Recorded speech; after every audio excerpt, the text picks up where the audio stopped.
de suite. Il faut arrêter d'embêter les agriculteurs avec la paperasse, avec l'écologie. Parce qu'aujourd'hui, l'agriculture française, elle est top. Elle est top. C'est la meilleure de toute l'Europe. Mon père qui est décédé, qui s'est suicidé de ce métier, touchait 690 € de retraite par an. Avec 40 ans de cotisation, 42 ou 43 ans de cotisation.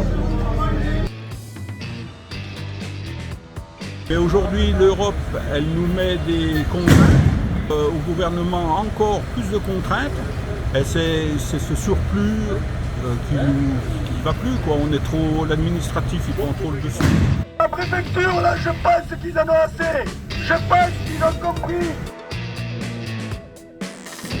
Il faut arrêter de prendre les gens pour des cons. C'est la merde partout en France.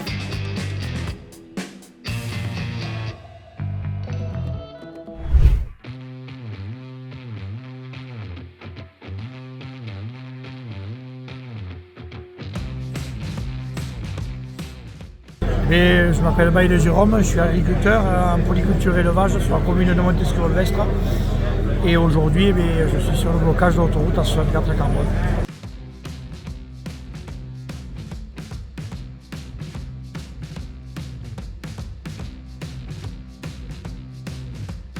On va repartir au combat et si rien n'arrive, bien sûr, on tiendra nos engagements.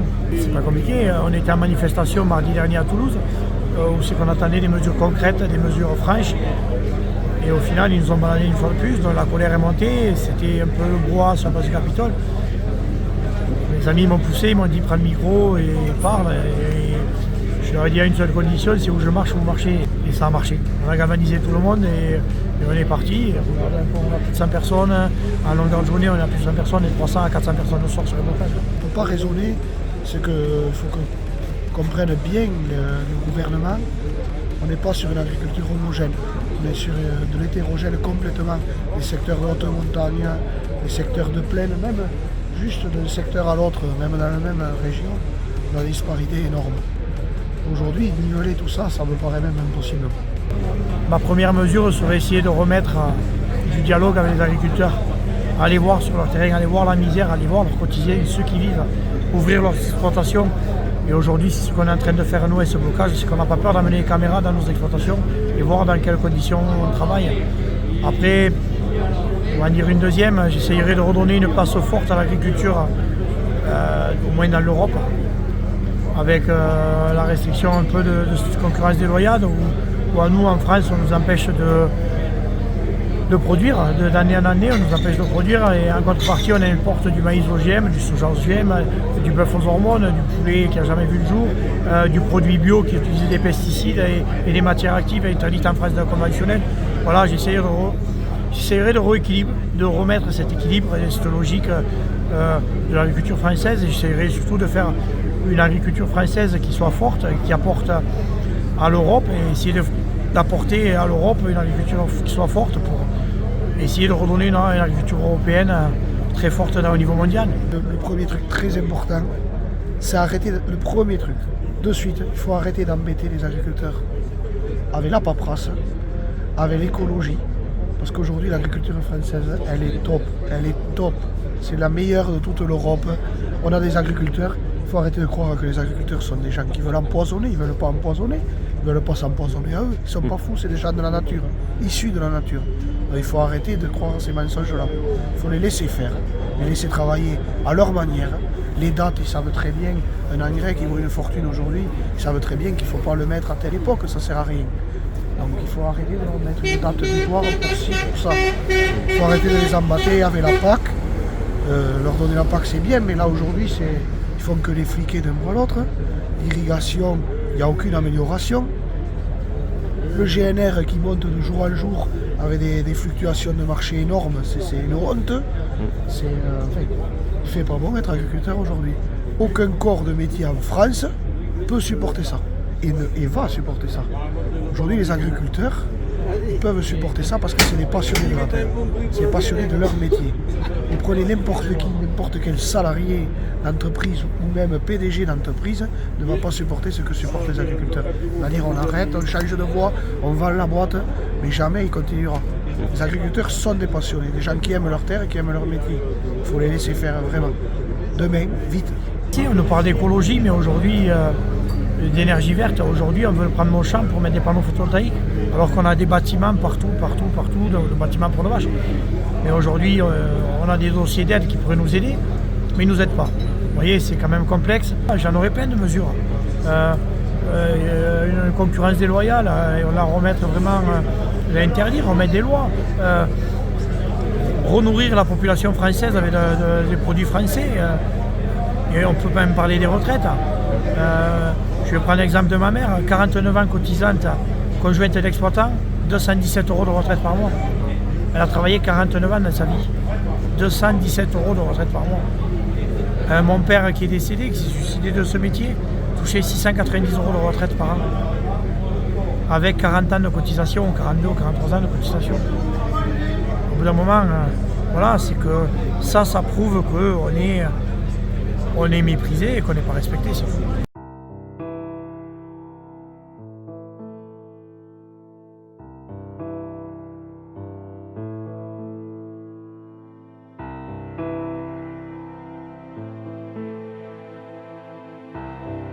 Une journée un peu particulière pour nous et pour nos mouvements.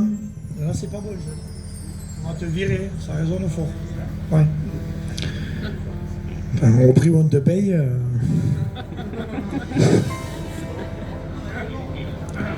Oui, c'est pire là.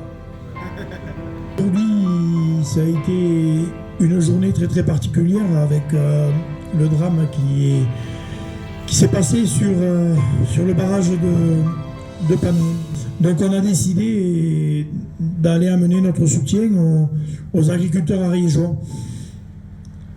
Et en cadeau, on leur a offert le tableau de la résistance qui m'avait été offert ici. Ils ont été très très émus. Très très émus déjà par notre venue et très très émus par ce tableau-là. Et pour avoir un peu parlé, bien sûr on a parlé un peu avec tous, ça a été pour eux une soirée dramatique, une matinée dramatique et un cauchemar vraiment qui va les marquer à vie d'après moi, malheureusement. Et donc par contre ils m'ont demandé un truc, ils m'ont dit t'as pas le droit de lâcher, t'as pas le droit de lâcher, vous n'avez pas le droit de lâcher, et nous dans l'Ariège on repartira pas, mais par contre on va venir avec vous. On va venir avec vous pour Alexandra, pour sa famille et toutes les conséquences qu'il y a derrière. Parce que les 3 personnes qui ont été fauchées, c'était comme nous des agriculteurs, c'est comme nous des gens qui ont des animaux et qu'il n'y a plus personne sur la ferme pour faire le travail. Moi j'ai dit on va créer une cagnotte en ligne pour leur payer le service remplacement. Je pense que aujourd'hui, on a remonté et on fait preuve d'une grande solidarité.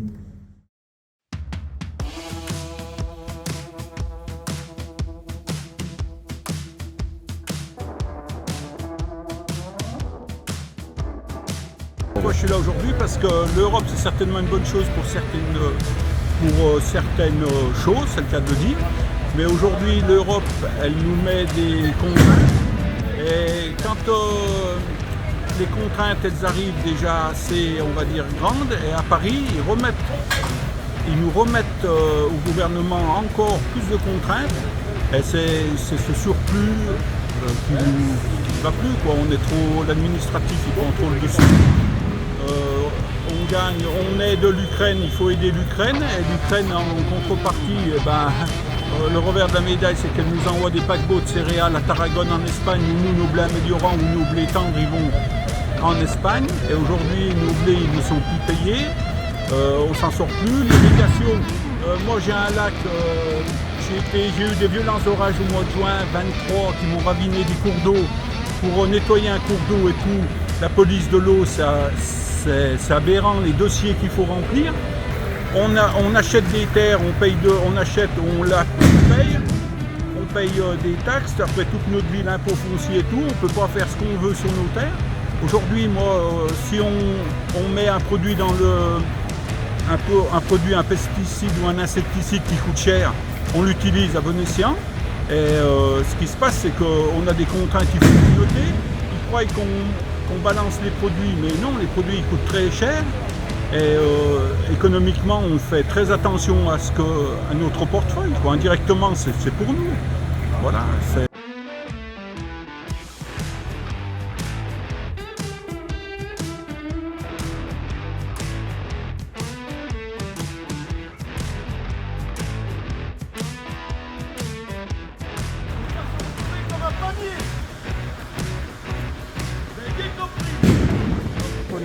On a le privilège à Lot-et-Garonne d'être toujours les meilleurs à tous les niveaux et donc on est les seuls en France à avoir une vision avec un tout petit directeur de cabinet de Paris, sûrement écolo, bobo, cono et vegan. Voilà, habillé pour 4 élèves. On a été reçu par le préfet et on a fait une visio avec le directeur de cabinet du ministre de l'Agriculture. On s'attendait vraiment à avoir des indices, des signaux, quelque chose pour vous dire, pour qu'on s'apaise, pour qu'on se dise allez, on va attendre vendredi pour qu'il nous confirme les choses intéressantes. Et malheureusement, on est rentré, on ressort comme on est rentré. C'était très irrespectueux ce qui s'est passé dans le bureau. Le ministre, enfin le préfet, non, le préfet est très gêné finalement de cette situation-là. On l'a senti dans un désespoir. Mais le directeur de cabinet du ministère de l'Agriculture n'en a que faire. On lui a dit qu'on voulait des mesures, il n'entend pas, il ne se mouille pas. Le Premier ministre fera des annonces vendredi et d'ici là, il ne sortira rien. Quel manque de respect! Vous allez repartir vous allez peut-être mettre en danger votre vie parce que malheureusement, les inconscients, il y en a partout. Ils ne l'entendent pas, ça. Le ministre te Alors pisse au cul. écoutez, c'est simple. Ce soir, la soirée sera longue ici. Laissez-nous 2 minutes de réflexion et action.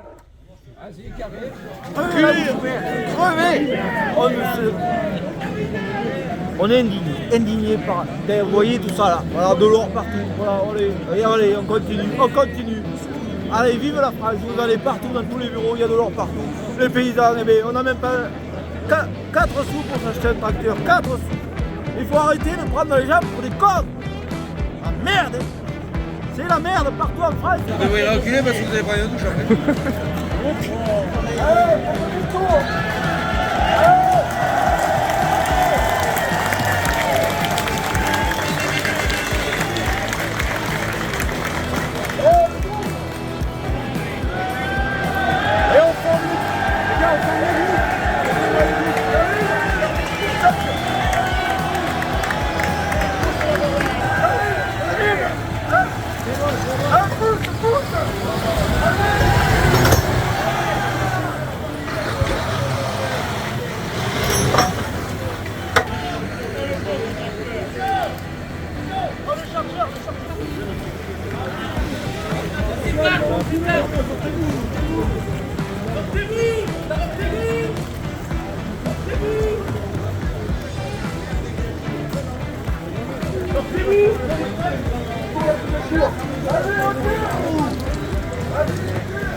Alors moi, si j'étais ministre, alors déjà, je prendrais ma petite voiture et une fois par semaine ou une fois par mois, j'irai manger chez un agriculteur.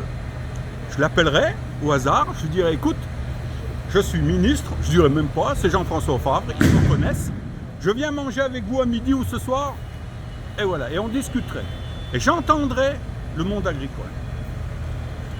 Et j'essayerai, mais je pense que même en essayant, au bout d'un moment, on n'essaye plus, on agit. Et je pense qu'avec pas beaucoup de choses, on pourrait rendre le monde agricole comme tout travail, comment on dit, tout genre de métier, enfin, que ça soit cohérent par rapport aux heures qu'ils font, par rapport à qu'ils gagnent bien leur vie. Voilà, un agriculteur, il ne peut jamais partir en vacances. Moi, mes parents, ils étaient laitiers, ils n'ont jamais pris de vacances. Très beau métier. Moi, je suis fils d'agriculteur, j'ai une formation agricole. Et aujourd'hui, je réalise le plus beau métier. Mon métier, c'est pas le plus beau métier, mais c'est le... Ah, moi, j'adore mon métier.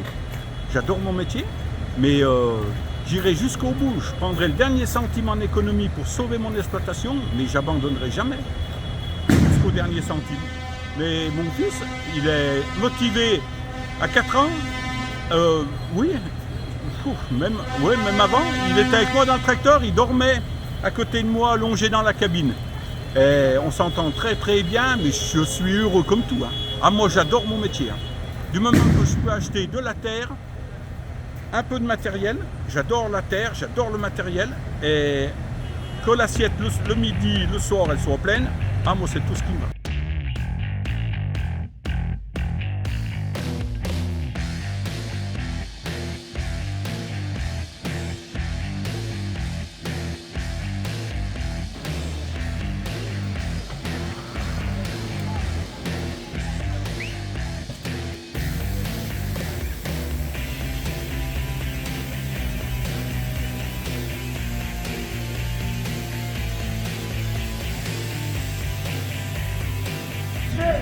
On est venu chercher des annonces.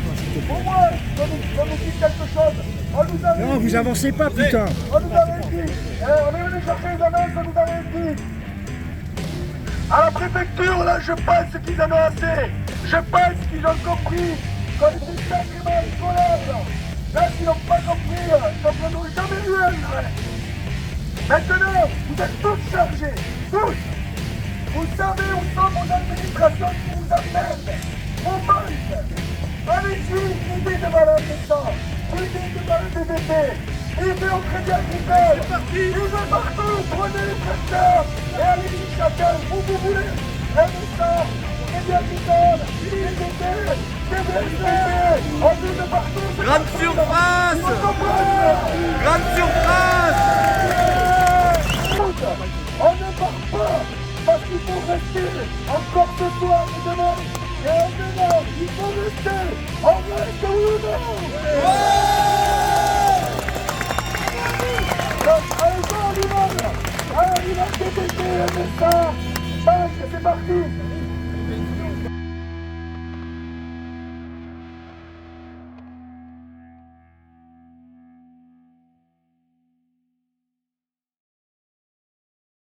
Depuis le mois de septembre 2023, Livre Noir s'est lancé dans un nouveau combat, celui des kiosques à journaux.